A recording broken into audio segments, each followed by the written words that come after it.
celestial realm. The celestial realm is a realm of angelic being. When God created the angels, there is no satanic host and God's host. They were just angels that God created for his own purpose. The Bible says all things were created for his pleasure. So he created, including angels, for his own pleasure. But a portion of the angels rebelled with Satan in thoughts. And then Angel Michael and his own angels too drove them out of the heaven that was the home of celestial being. So the celestial realm is headquartered in heaven. The headquarter of the celestial realm is heaven. The headquarter of the spiritual realm is God. Lagobo Sakaya. I'm explaining something because this is the concept that when a man understands it, he will rest and be winning spiritual war. He will not be defending to maintain his victory. He will be entering raw territories to take others into the side that he belongs. And yet, no struggle, not even work. The Bible says the one that has entered his rest has ceased from all his labor. I mean, you are winning in war, and yet you are not in any labor to win. Hallelujah.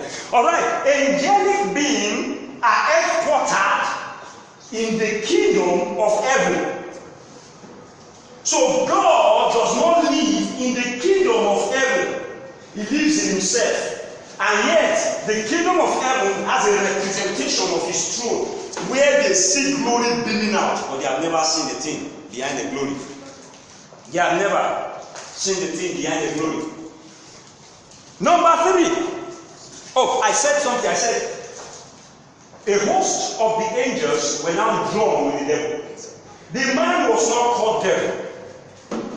There is no time God named him devil, or scriptures named him devil. Devil is a description of a particular kind of character. You can call somebody else a devil. If the person is misbehaving and causing problems, so you are a devil in this matter. You are the devil in this case. Meaning is the troublemaker in this case. That's the English. His name is Lucifer. He is son of the morning star. He is not the morning star. No, Jesus is called the morning star in Revelation. He says Satan is a son of the morning star. He should be too small compared to Jesus. In the idea of creating a body. So he is called the son of the morning star. And there are several angels have their names. Some of them are called Plegis, Orion. These are the names of stars and angels. Michael, Gabriel, and the like. These are the names of angels. That Satan that people call it today is a description of acts. So, whether the angels that are still with God, that we now call holy angels, or the angels that rebel against God, that we now call demons, all of them, the ones with God and the ones that are now hosts with Satan, all of them are angelic beings. They are not spiritual beings. Don't make mistake. They don't live in God. Yet God is one that keeps their existence. The Bible says in him all things consist, meaning all things are held bound into existence in him.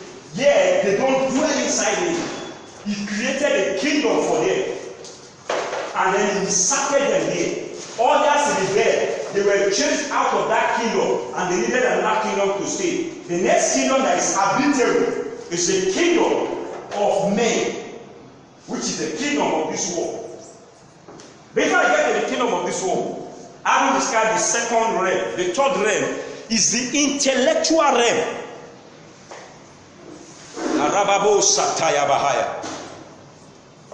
The intellectual realm is the realm of the soul.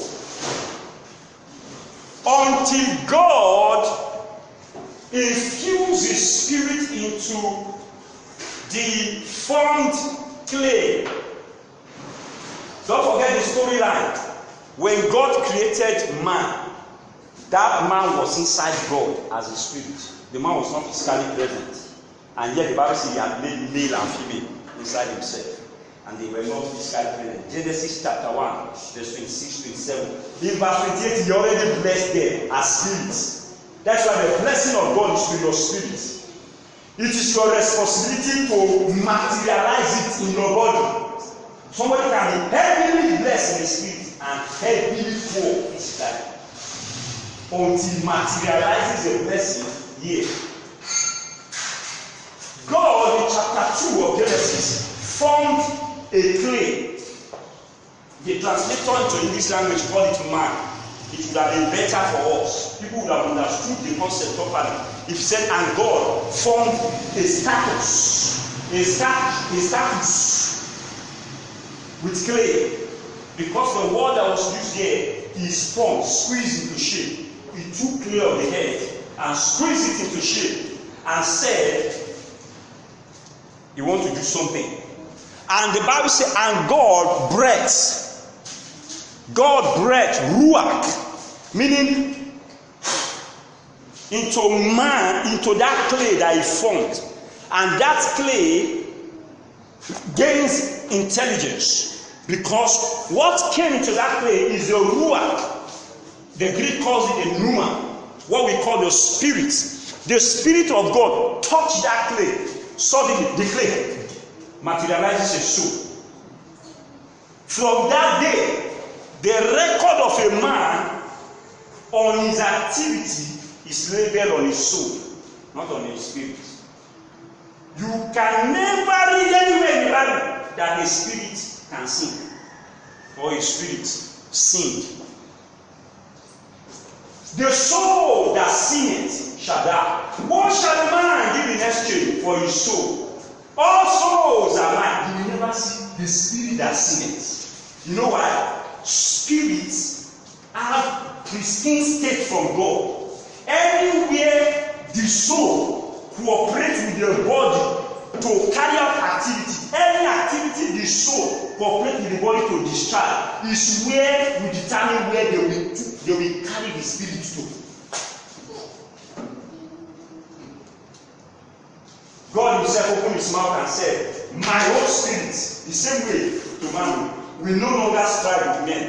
He will no longer be figuraga, will no longer be struggling with men. So God created man that he formed, rather formed the man and breathed in that man, and that man received the soul. What is the soul? The soul is the intellectual realm of man. The soul is the intellectual realm, and that soul is a compact that is a division of three components. 1, emotion. 2, intellect. 3, will. Your emotion is how you feel. Your intellect is what you know. Your will is what you wish, what you want to do. Your drive, the thing that is driving you, the result of your drive, what your drive is going to become. So you see, the soul controls this, but that is a rare. And that is why when you look at people who hypnotize people, or people who do mind transcension, you see the word mind transcension. People who do voodoo, people who do some kind of a satanic system that they use to control people. What they do is to control the soul of a man, to control the mind of a man. They have also believed in certain statements you can chant for a while if you steal your body in a particular position. Now they copy that from Christianity, what we do as meditation.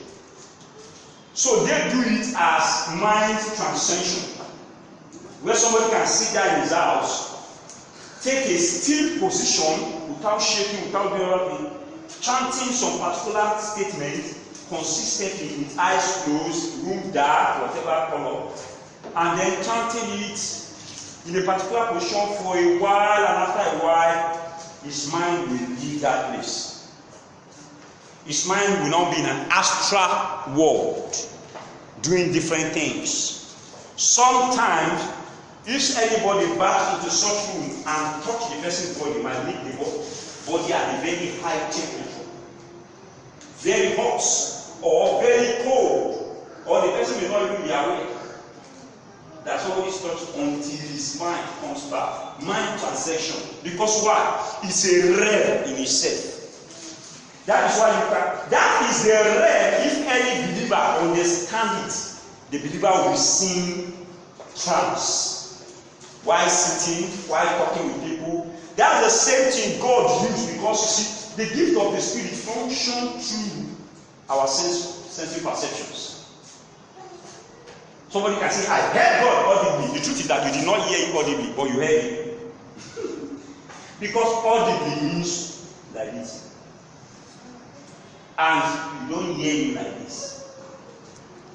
You hear him like this, out this way. You hear him from here, out. It will come from here and goes out here. It doesn't enter from here. Because the one that is speaking actually is speaking from inside. It's not speaking from outside, inside. I saw it. I don't see it. Glory be to God. Hallelujah. So that intellectual realm, once any entity has it, that entity has the right to planet Earth. That entity has the legal right to function on planet Earth. Remember, there is no angel that has soul. No angel has soul. Whether angel Michael or angel Lucifer. There is no angel that has soul. That is the reason no devil has a legal right to planet Earth.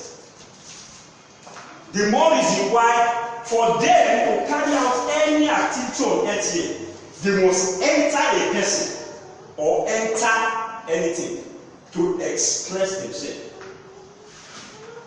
They cannot, a demon cannot go to government house to withdraw money. Devil, no angel can go inside bank and steal their money. Yet, the angel can enter inside the bank on stocks without using any door. But it cannot carry money. You know why? Money is a medium of exchange on planet Earth. It's a legal tender. Your right to hold it and use it must be that you have a soul. Everything that is for planet Earth, you cannot use it if you don't have a soul. So the only being that God created that has a soul is the same only being that is created in the realm of God. That is why the angels that were looking at the behavior of the man God created, they say, what is man that you are so mindful of him? Or the Son of Man that you visit him? Only this being you put in your class. Only this being, even the class that is lower than us, yet we don't have rights over it directly. You still give him the right over it. Right on top of us, right below us. They are in their middle. They can just close us and press us like this. I mean, satanic powers are in the middle where we can press. Use two bread to press Madrid. Leko soto la bagada. Leko soto la gaba la gadaya. The last realm is the realm of man.